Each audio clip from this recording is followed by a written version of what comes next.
Cape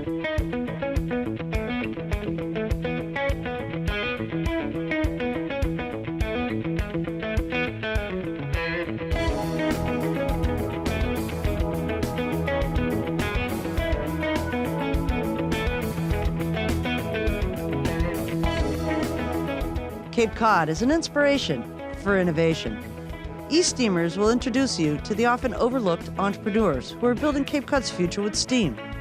Join us on the journey as we discover the makers, the innovators, the educators, and artists who are creating the new economy on the sandbar.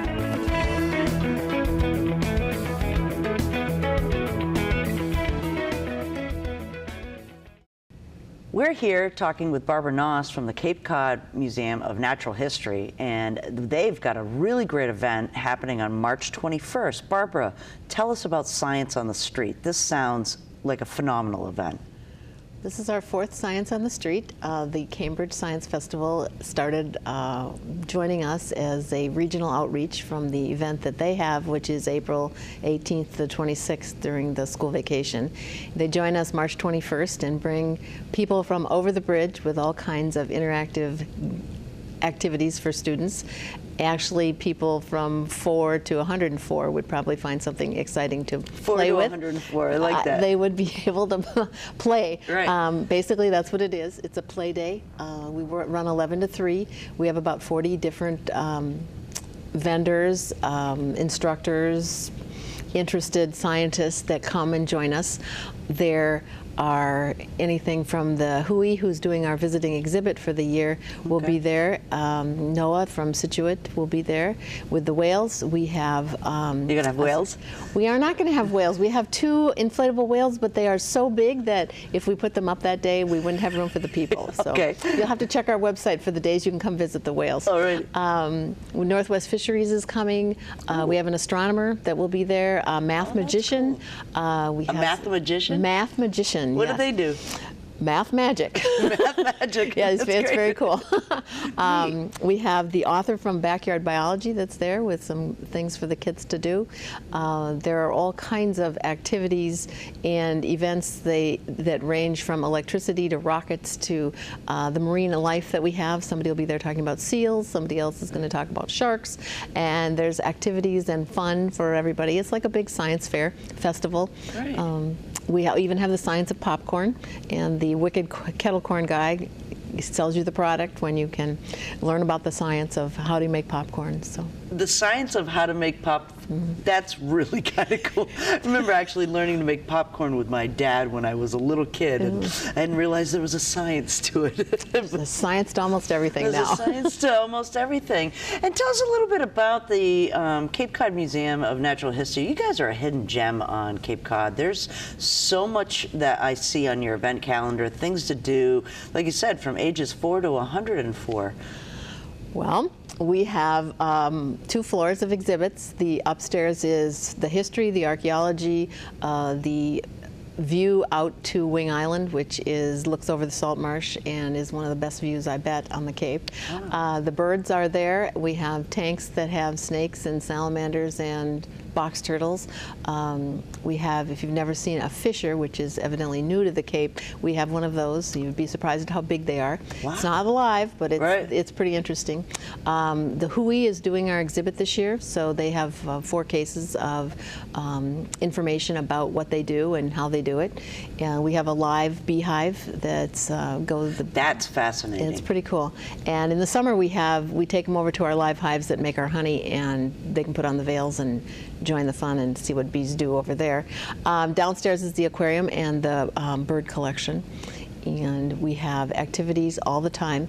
This year we're focusing on something called Nature Recess, which is all kinds of hands-on STEAM activities that the kids can do in an independent way, as well as special programs. And so our February and April vacations have special programs listed, and it's on our website. You can check it out. And then the summer Nature Recess will be like pop-up kind of a kiosk, kind of an art project one day, and experiment a different day, different things that the kids can do for hands-on, or the big kids can do too.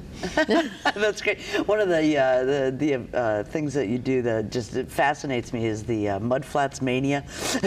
I've always seen that going, you know, I wish I was that age again where I could actually get out there and get dirty and be in the mud. Everybody comes to Mud Flat Mania. This year the tides cooperated, so we have about 16 opportunities between the end of June and the end of August. There are opportunities for everybody, again, from 4 to 104. If you can get out on the trail, it's about a 20-minute walk out there with our naturalists, and then you dig in the sand, and they tell you all about whatever it is that you happen to find. There's also a field guide that goes with that, and we don't take reservations. You just can show up, and we have anywhere from 50 to 250 people that will come with their families. It's a big family event, and it's a great way to get out and enjoy a learning experience with your feet in the sand and your hands in the mud. Exactly. And I love the whole concept of science on the street. You know, hopefully the STEAM movement sort of stays as a locomotive here. We're seeing more and more events. We've got your event coming up on the 21st, and then STEM Journey through the Boy Scouts coming up on the 28th. So it was really great to hear, Barbara, about this event. People can find information. Do they need tickets or anything like that? Or just information on your website, which is? www.ccmnh.org. Okay, and 11 to 3, March 21st, and Science on the Street. I'm Paula Hersey, and this has been a eSteam Steam Light.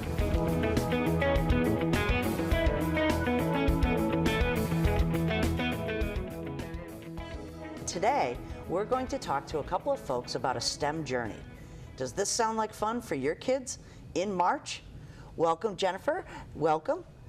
How did STEM Journey come about?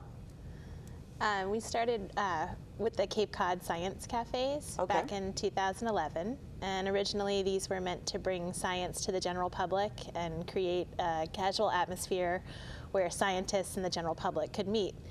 We did some fun events at Cape Cod Beer, and we did a nice chemistry of wine event at the Centerville Historic Museum. And then we thought we should make a kids event, do a public outreach event, which we did at the Sandwich Public Library.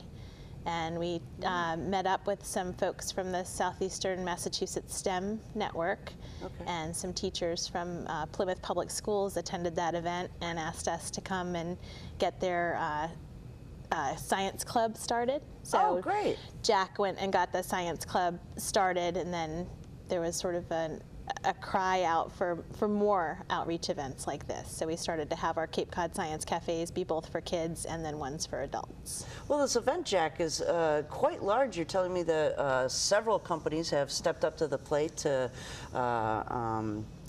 sponsor the event, but also you've got some really cool speakers coming this year, too. Yes, we have Greg Scommel from, he's with the Mass Wildlife, and he's going to be talking about great white sharks. And we have Dave Gallo. Gallo, yeah. Dave Gallo from Hui. And Dave has been involved in deep ocean exploration.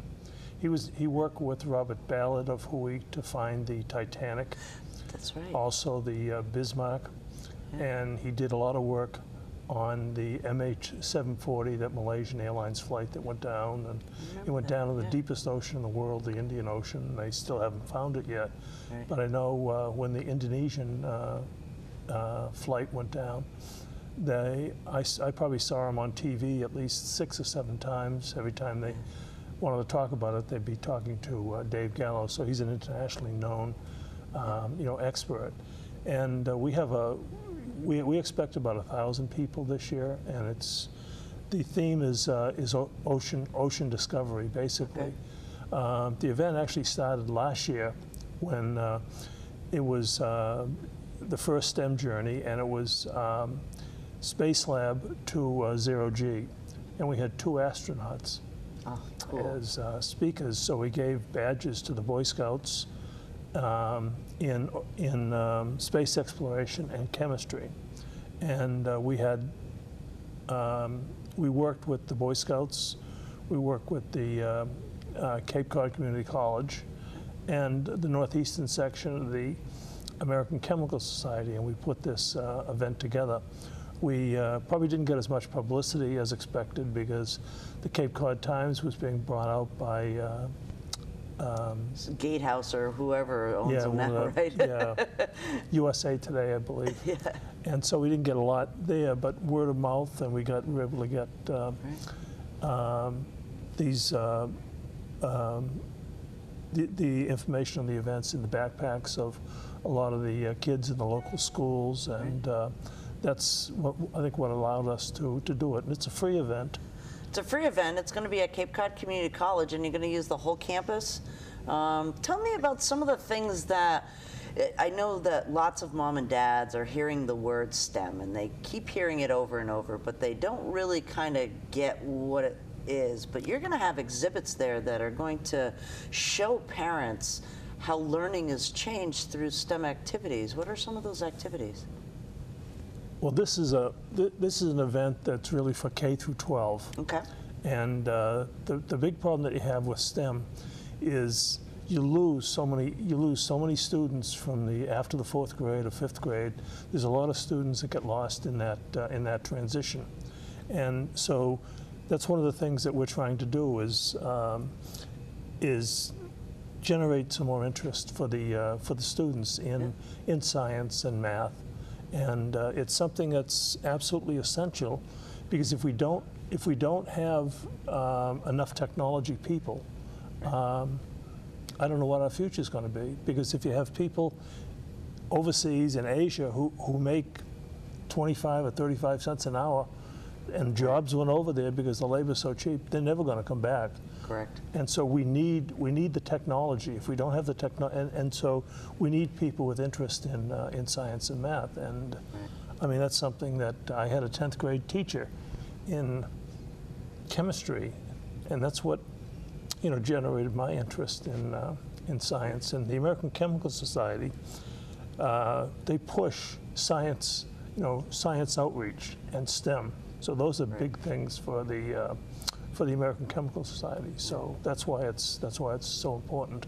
So are there going to be like test tubes and things like that there? Or Yeah, what did you mention? The squish circuits? Yeah, the squishy sounds circuits. Fascinating, actually. Yeah.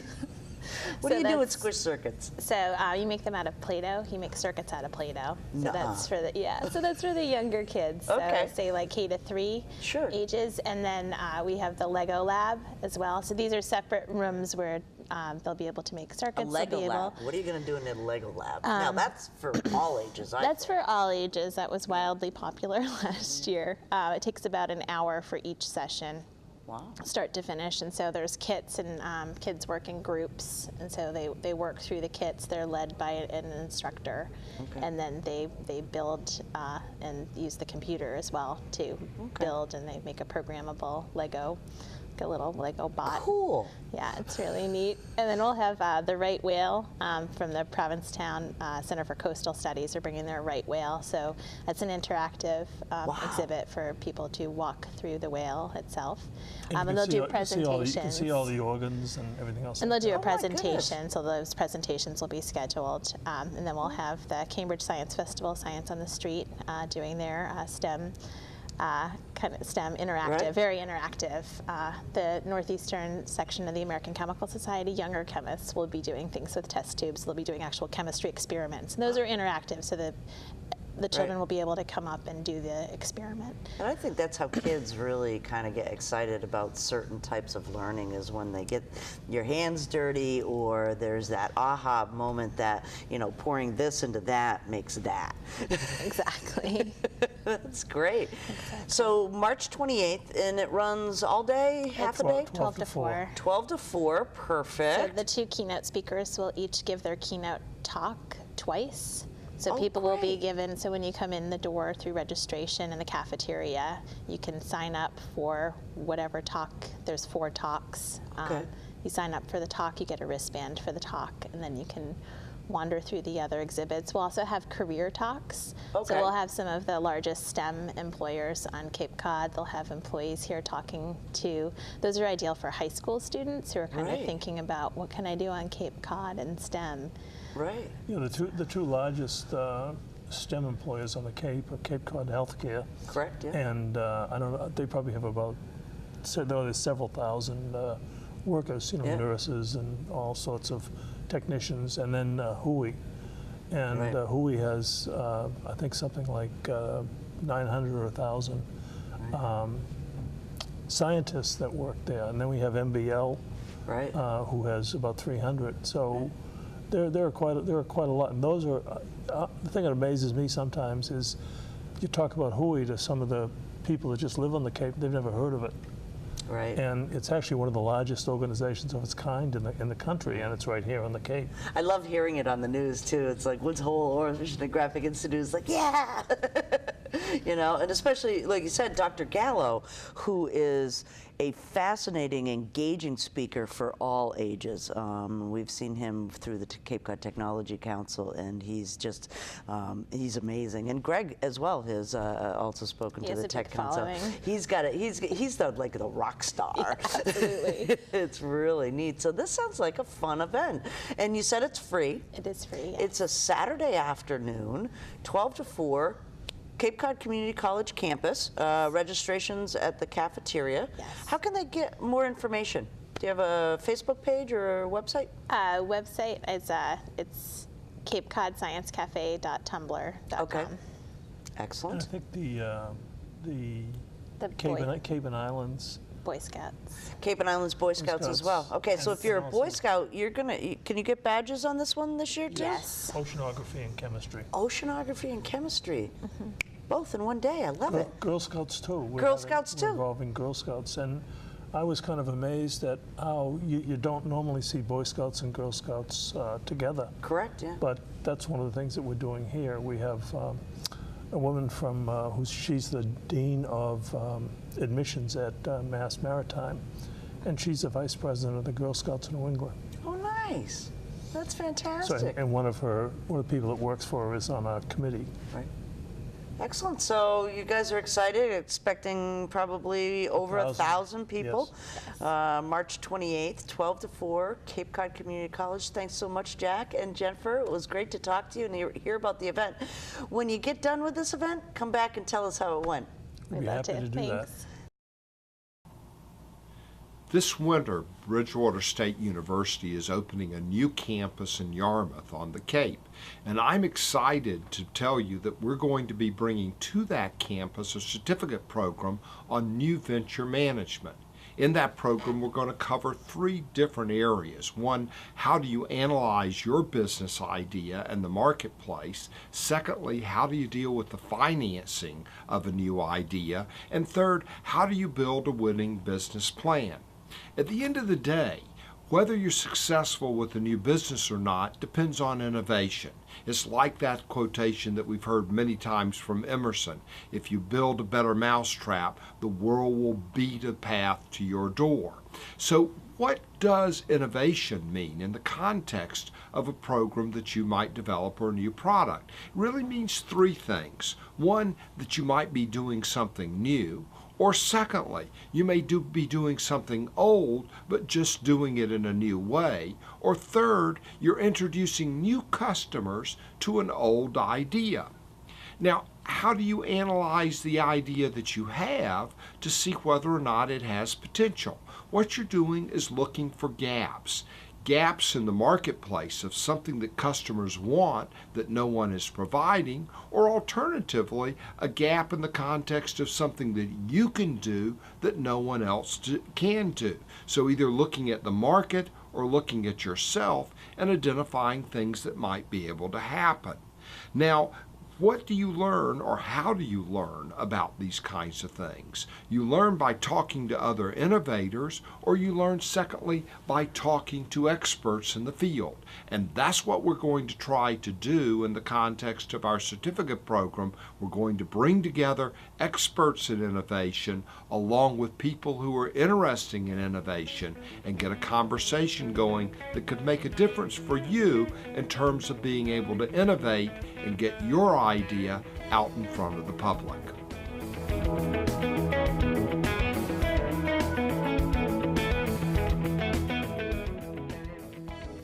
The Boy Scouts have always been a STEM organization.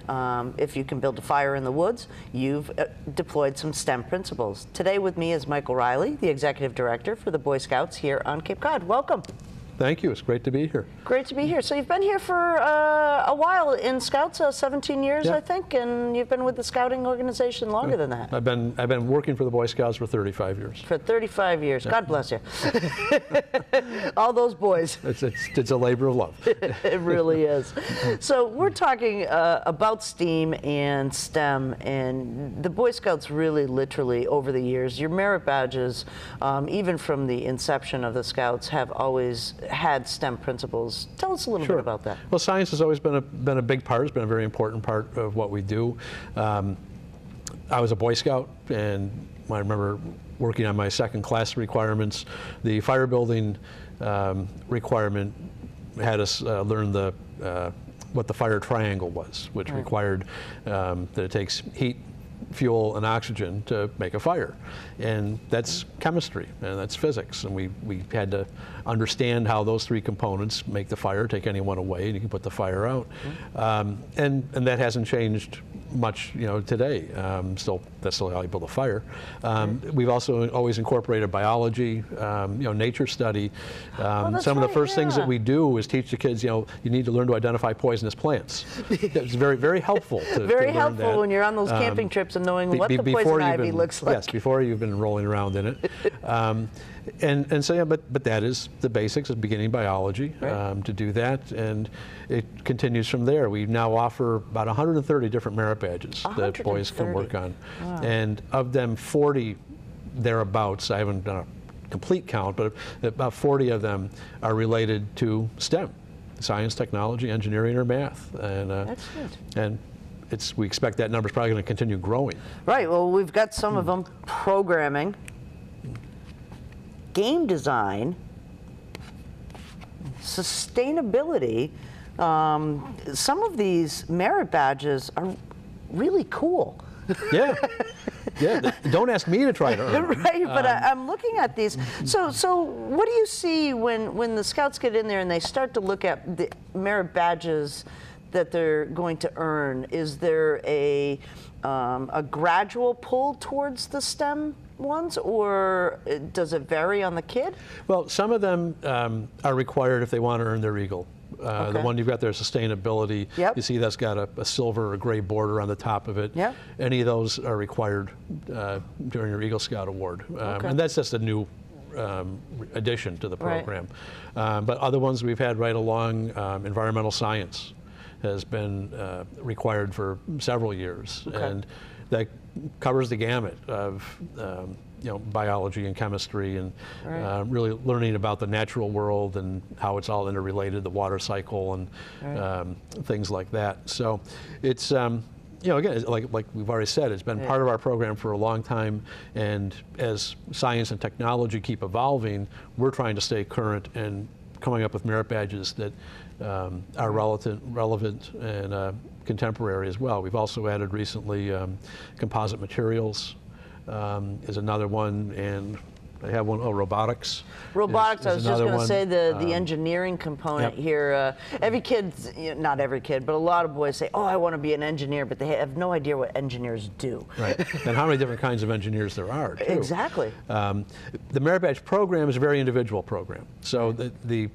there's 21 merit badges required during your Eagle Scout Award. Of them, 12, well, there's 21 you have to earn in total. 12 of them are required. The other 11 you can, or 9 I guess it is now. Math isn't one of my strong suits either. You can pick and choose among the remaining 130 of the others which ones you want to work on. So it's not everybody's going to earn robotics merit badge. Not everyone's going to earn programming merit badge. But if you've got an interest in that, well, certainly, here's your opportunity to get into it in more detail. So you must see some pretty cool projects coming out of these merit badge work, and some of the workshops that you must have to kind of facilitate that. Well, we've got one thing coming up at the end of March, our second annual STEM Journey program. Oh, that's right, yeah, over at the college. We're working with Cape Cod Community College and the Cape Cod Regional STEM Network and NESACS, which is the Northeast section of the American Chemical Society, to put this program on. And we're going to be offering for the Boy Scouts, and also this year our Weeblo Scouts, the 4th and 5th graders. The Boy Scouts can work on either chemistry or oceanography merit badges. They'll be able to complete those in the day if they really work at it. There's a lot of stuff that goes into the merit badges. And this year we're adding for the Weeblos, they can work on their scientist activity badge. And so the 4th and 5th graders, I mean, STEM is throughout our program. It's not just the Boy Scouts, but the younger kids also. And the Weeblos have activity badges they work on, and there's a whole technology group that has craftsman, engineer, handyman, and scientist. And the outdoor group also still is STEM related. They have forester, geologist, and naturalist. That again, it's all.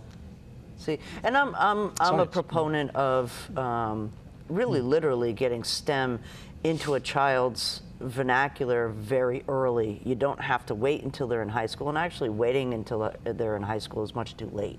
If you can start them in even the 3 and 4, if you can put some Legos in a kid's hands, you're starting some of that engineering or some of that math. You know, how many Lego pieces does it take to build your little castle? Right. So that's amazing, and I didn't realize that it goes down into the Cub Scouts now as well. Sure. We created, a couple years ago, we created separate awards. They're not required, but the NOVA Awards program for Cub Scouts and Boy Scouts. And in order to earn your NOVA award for the Boy Scouts, you have to earn different merit badges and do different projects to achieve that. And it's a very lengthy, involved kind of thing. And the Cub Scouts are similar to that. They work on it at different levels. I mean, starting with the second graders on up, you know, they've got different requirements that are age appropriate for them to work on and do. And we're so blessed here on the Cape. We've got so many resources available to us with Woods Hole and MBL, the 4Cs, Mass Maritime Academy, all those organizations, and they're all behind our program on March 28th, as well as just supporting you know, the STEM I guess programs Dr. in Gallo general. is going to be up there, and he's fascinating. And you've got Greg Scommel, the Shark Man. We just had to substitute him. Greg's unfortunately is going to be in Florida tagging sharks, I guess. But is John going to do it instead? Jack Driscoll just lined up somebody else. Okay.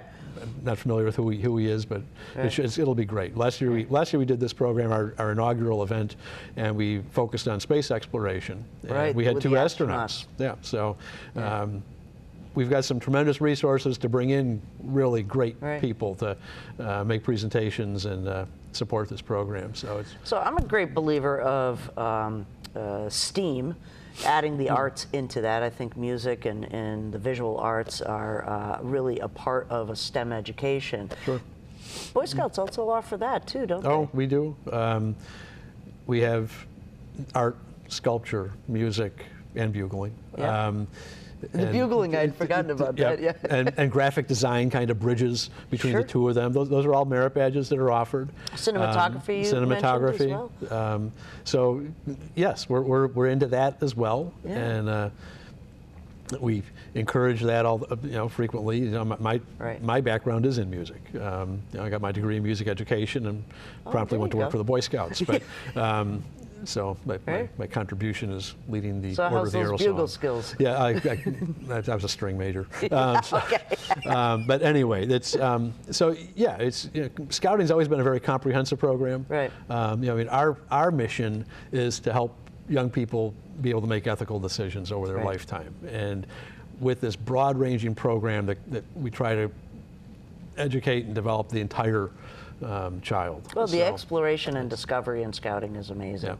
Yeah. Mike, I really want to thank you so much for being with us and telling us about, obviously I'd love to go back and go back into scouting, because the Girl Scouts also do the same thing. Sure.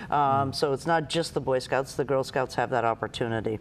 So thanks for being here, and we look forward to your event. March 28th, I believe, is the event at Cape Cod Community College. We'll have STEM Journey, and hopefully you'll have more than 750 kids. You had a lot last year, so it should be a great event. Thanks for coming. Thank you. Take care. I'm Paula Hersey for eSteamers.